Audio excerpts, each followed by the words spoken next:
Nako, hindi na po nakatiis. Ito pong si Yusek Claire Castro na hindi makisawsaw, no?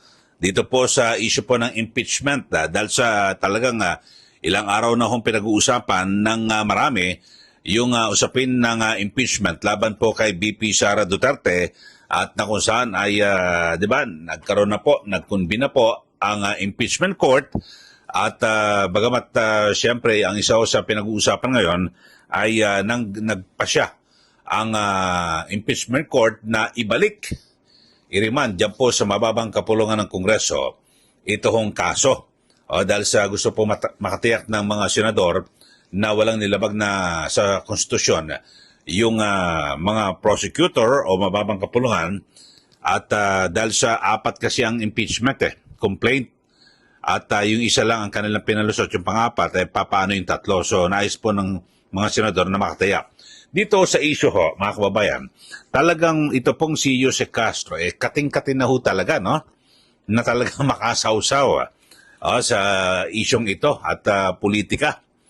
Pakinggan ho natin, talagang alam nyo ho mismong pating itong si Senator Amy Marcos na kapatid ng Pangulo ng kanyang amo ay kanyang hindi napigilan, no? Nasitahin at maging ito pong si Senator Robin Hood Padilla dahil sa sila po ay kasama ni Vice Presidente Sara Duterte dyan po sa Malaysia. So nakakahiya raw. Pero kayo ho, mga kababayan, kung ang inyong kapatid, kahit sabihin na kayo po ay hindi nagkakaunawa, no, sa isyong politikal, pero kung may nakikialam, halimbawa itong si Claire Castro, siyempre alam niyo naman, blood is thicker than water. Siguro dapat alam ho yan ni Yusek Claire Castro. Pero pakinggan ho natin. Ito ho, that hindi na po nakatiis itong si Attorney Claire Castro na sumausaw dito po sa issue ng impeachment. Yusek, magandang umaga po. Meron lang concerns coming from some members of the House of Representatives, particularly Representative Chua. And although nag-convene na yung impeachment court, merong ilang mga senator judges na lantaran na nagpapakita ng suporta sa defendant na si Vice President Sara Duterte, particularly Senators Amy Marcos and Robin Hood Padilla. What do you think of this? My opinion? Yes, ma'am. Sa batas naman po, sinasabi na kapag ka po kayo ay tumayong senator judges, dapat meron kayong neutrality. Dapat hindi bias. Sa ngayon po, harap-harapang ipinapakita ang biases. Sana po igalang nila ang taong bayan at magpakita naman ng konting kahihiyan. Dahil ang sinisilbihan nila ay ang taong bayan, hindi para sa iisang tao lamang. Okay, so yun ho, mga kababayan, ang tinig ni Yusek Claire Castro na naku, hindi na po nakatiis at sumausaw na po dito sa impeachment. Kasi kala natin, sa mga nakaraan at itong si Pangulong Marcos Jr. ay ayaw niya makialam at dire-diretso lang daw po ang trabaho at patuloy nang na magmomonitor sa mga kaganapan dyan po sa Senado kaugnay ng impeachment trial. Pero dito ho, mga kababayan, sabi ho niya ay para raw sa kanya, no? Pansarili niya na opinion, pero nagsalita siya sa Malacanang, di ba? Sa panahon po ng isang press conference dyan po sa palasyo, hindi mo pwedeng ihiwalay yung iyong pansariling opinion at sa palasyo, sa Pangulo, sa Malacanang. Maliban na lang, siguro kung nagsabi ka niyan doon sa vlog mo. O yun, sabi mo, ito opinion ko. Talaga opinion mo dahil vlog mo nga yun, di ba? Pero kung ikaw ay nasa dyan sa Malacanang at nasa press con, ikaw ay, di ba, Palace Press Officer, PCO Undersecretary. O yun ho, mga kababayan. At nakikisawsaw dito po sa issue ng impeachment at binibira pa mismo yung kapatid ng Pangulo, si Senator Amy Marcos at maging si Senator Robin Hood Padilla. Dapat wala ka ng pakialam dun Dapat to, ang pinakamaganda ho gawin dito ni Yusek Claire Castro, kapag may mga ganyan tanong ng mga reporter, sabi niya lang, no comment. Kaya lang, hindi ho makapagana, no? Hindi ho makatiis Kasi yun ang gusto niya, mga bardagulan yung mga isyong ganyan, di po ba? Siyempre, kung ano man yung kanya mga babanggitin, pwedeng yan po ay sumalamin sa kanyang amo na si Pangulong Marcos Jr. Kaya, di po ba? Kung sa bagay, dati nga, di ba, may binabanggit nga si Professor Winnie Munsod, nako, yung si BBM, iba ang sinasabi sa ginagawa. Di ba, dito lang sa impeachment, di po ba? Ang sabi niya, ayaw niya makialam at ayaw niya raw ma-impeach si VP Sara Duterte, pero sino ang nauna na pumirma sa impeachment? Yung anak niya ho. At kinonsulta pa ho sa kanya, di po ba? Sabi niya, gawin mo yung trabaho mo. Nagsimula na rin yung proseso, sabi ni Pangulong Marcos sa kanyang anak. Ano ba ang trabaho ng kanyang anak? Pumirma. Dalawa ho ang pwedeng pagpilian Gusto mo pumirma o ayaw mong pumirma? Ganun lang ho yun Dami ho ng mga congressman na hindi ho pumirma sa impeachment Ibig bang sabihin na hindi nila ginampanan yung kanilang trabaho. Ganun lang ho yun, mga kababayan. So, ito lang ho. At nabanggit ko lang ho na talaga hindi na po nakapagpigil at sumausaw na po ito pong si Atty. Claire Castro dito po sa issue ng impeachment. Pwede kaya ito ipa-contempt ng impeachment court na nangingialam.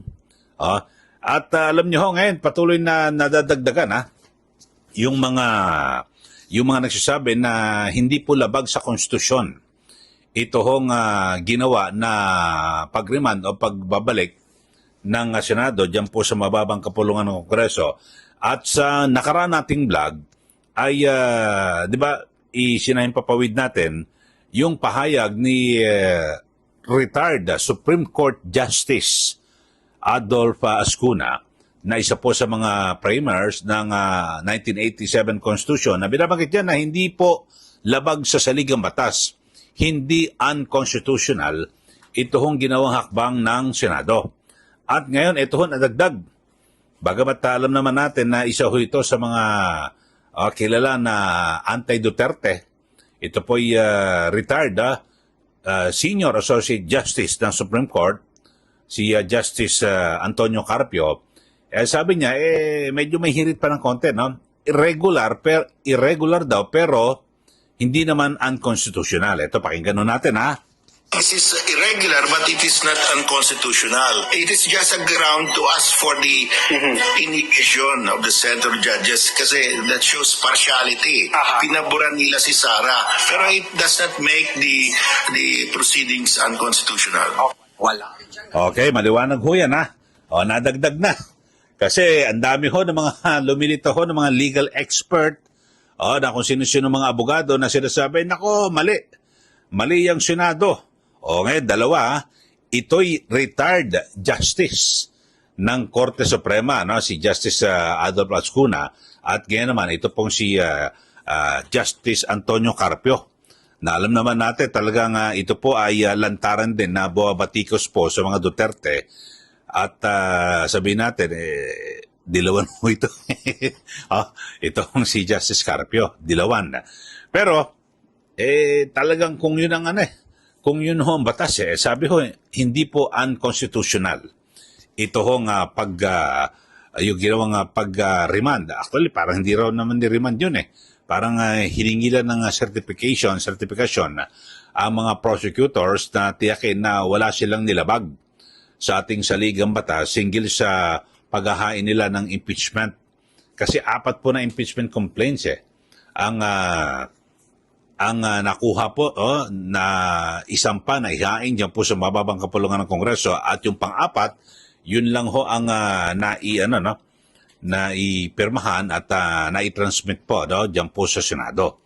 At ngayon, yan po yung pinag-uusapan. So, yun lang ho gusto lang naman linawin, gusto lang naman makatiyak ng Senado o ng impeachment court na talagang sertipikahan nyo. Dapat may patotoo. Patotohanan nyo, permado nyo, na wala kayong nilabag para kung sakasakali. Kasi baka naman meron kayong nilabag sa ligang batas tapos nag-hearing na ho ang Senado. Alam nyo, talagang tama ho ginawa ng Senado at gusto lang po nilang makasiguro. Sigurista po sila kasi may hirap nga naman na nagsisimula na yung trial. Tapos yung pala, sa umpisa pa lang, illegal na o may nilabag po sa konstitusyon yung articles of impeachment, yung impeachment complaint, di ba? So mas maganda ho, kwentas klaras, maliwanag, wala akong nilabag, o pinatotohanan yan ng mga kongresista o mga prosecutor, so wala na pong problema. At kung sa dakong huli mapatunayan na mali o meron po silang nalabag, yun, guguho na ito yan, mga kababayan. So, yun lang ho, mga kababayan. At siyempre, abangan ho natin yung patuloy na pinag-uusapan dito po sa impeachment. Bagamat sa ngayon ay nagpahayag po ang Kamara na parang isinang tabi muna nila na hindi mo nila sasagutin yung kautusan ng impeachment court. Bagamat ang sabi po, yung tagapagsalita ng sa impeachment court, si Attorney Tongol, na may mga probisyon na pwedeng makontempt kung hindi po susunod o kung susuway po yung mga prosecutor sa kautusan ng korte. Kasi hindi na po sila magkaparehas, Hindi ko equal na sabihin natin, mga congressman, senador, parehas silang mababatas. Dito sa isyong ito, magkaiba na ho. Mas mataas po ang mga senador dahil sila po ang korte.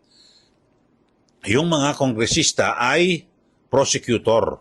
So, yun po, mga kababayan. So, hindi na po sila magkaparehas, magkapantay. Kumbaga sa rango, wala, hindi sila magkaparehas. Dahil iba yung korte, kaya nga senator judge ang bawat tawag sa isang senador. Tapos yung sa mga kongresista ay mga prosecutor. Sila po ang magsusulong at magsisilbing taga-usig. At sila po ang magpresenta ng mga ebidensya laban po sa isang akusado at para yan po ay mapahatulan. Okay, so sa mga bago lang po sa ating channel, subscribe na po kayo para hindi kayo nahuhuli sa mga balita at mga pinag-uusapan natin. At huwag din nyo rin kalimutan na i-share at i-like ito pong ating channel. Okay, so sa pangkalahatan, yung ating pinag-usapan, ito pong si Attorney Claire Castro. Hindi na po nakatiis. Sumausaw na po sa issue ng impeachment at kanyang binira. Ito pong si Senator Amy Marcos at Senator Robin Padilla. Okay, maraming salamat muli. Ito po si Kylie. Magandang araw po sa ating lahat.